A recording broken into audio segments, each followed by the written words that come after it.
Hello, welcome to మెరిట్మెంట్స్.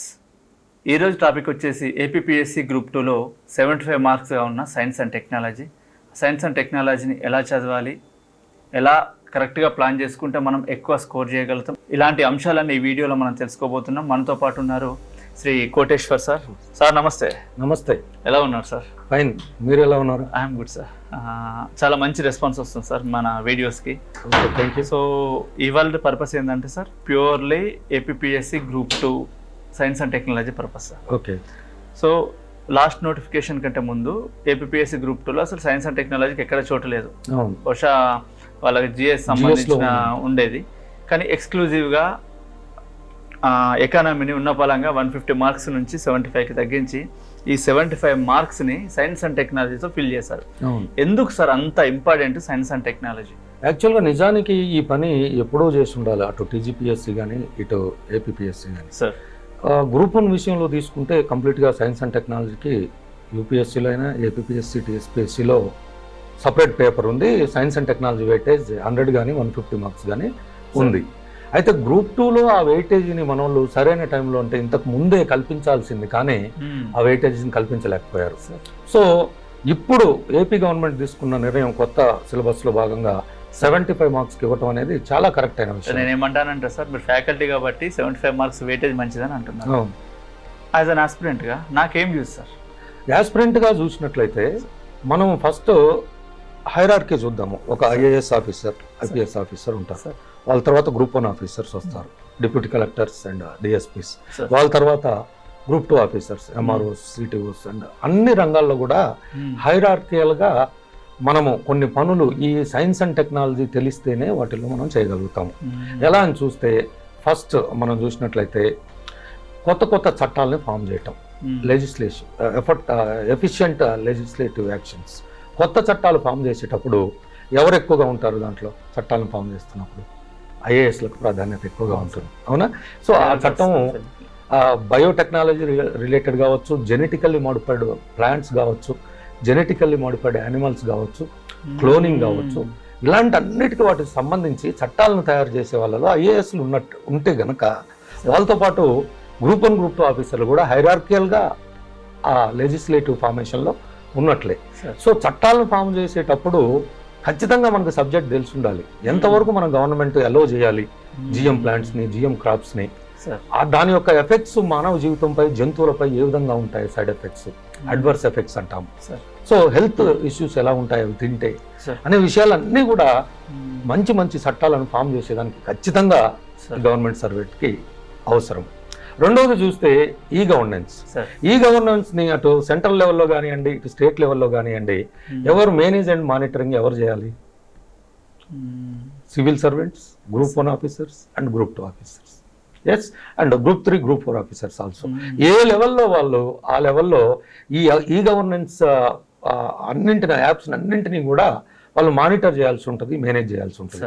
So అలాంటప్పుడు e governance అంతా అయింది సైన్స్ అండ్ టెక్నాలజీ, అవునా? యూజింగ్ ఆఫ్ ఐసిటీ నెట్వర్క్స్ కానివ్వండి, స్పేస్ టెక్నాలజీని ఈ గవర్నెన్స్ కానివ్వండి. అదేవిధంగా వ్యవసాయ రంగంలో వచ్చేటువంటి విప్లవాత్మకమైన మార్పులన్నీ కూడా టెక్నాలజీ తోటే వస్తాయి. జెనెటికల్లీ మోడిఫైడ్ క్రాప్స్, శాటిలైట్ నుంచి సాయిల్ ఫర్టిలిటీని కొలవటం, శాటిలైట్ టెక్నాలజీ ద్వారా ఈ పురుగులు, కీటకాలు ఎప్పుడు ఆశిస్తాయో మనం చెప్పొచ్చు. ఇదంతా గ్రౌండ్ లెవెల్లో రైతులకు ఎవరు అందించాలి? ఆఫీసర్స్ అందించాలి, అవునా? ఇంకా పోతే డిజాస్టర్ మేనేజ్మెంట్ ఎవరు చేయాలి? ఐఏఎస్ దగ్గర నుంచి మొదలు పెడితే ఊర్లో ఉన్న గ్రామ సెక్రటరీ వరకు కూడా అందరూ డిజాస్టర్ మేనేజ్మెంట్ లో పార్టిసిపేట్ కావాల్సి ఉంటుంది, ఉండాలి. సో డిజాస్టర్ మేనేజ్మెంట్ లో ఎన్నో ఐసిటీ బేస్డ్ నెట్వర్క్స్ ఉపయోగించుకుంటాము, హై ఫ్రీక్వెన్సీ రేడియోస్ వాడతాము, శాటిలైట్ రేడియోస్ వాడతాము.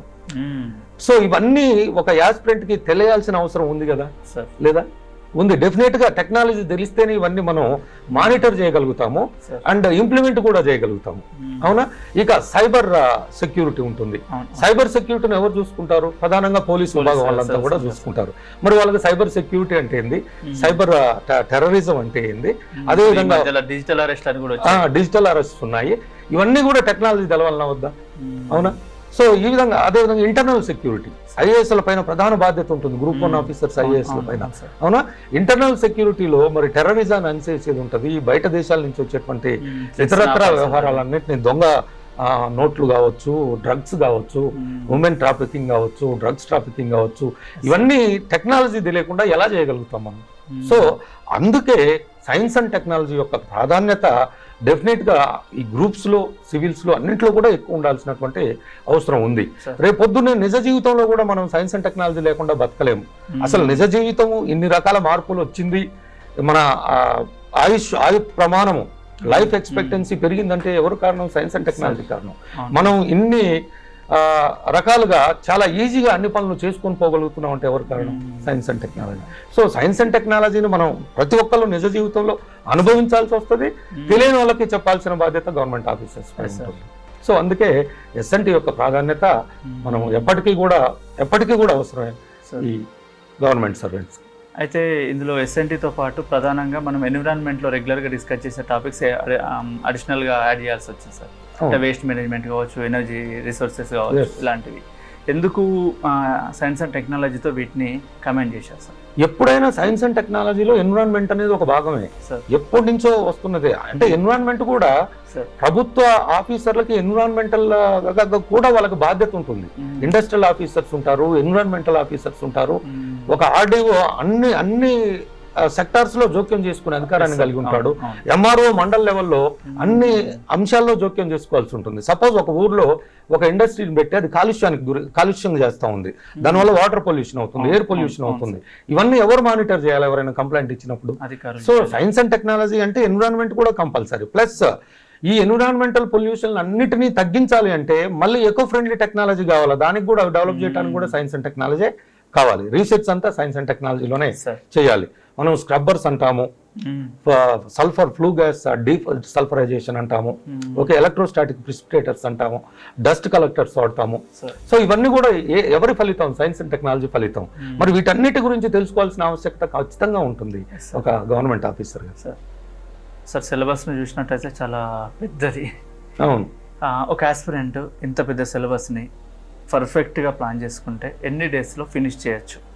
ఇప్పుడు మన ప్లానింగ్ ప్రకారం క్లాసెస్ అయితే ఎస్పెషల్లీ ఏపీ గ్రూప్ 2కు సంబంధించి వారి సిలబస్కి అనుగుణంగా మనం ఒక 120 గంటల్లో వాళ్ళకి క్లాసెస్ పూర్తి చేస్తాం. రోజుకి 3 గంటలు అయితే 40 డేస్లో వాళ్ళ క్లాస్ పూర్తవుతుంది.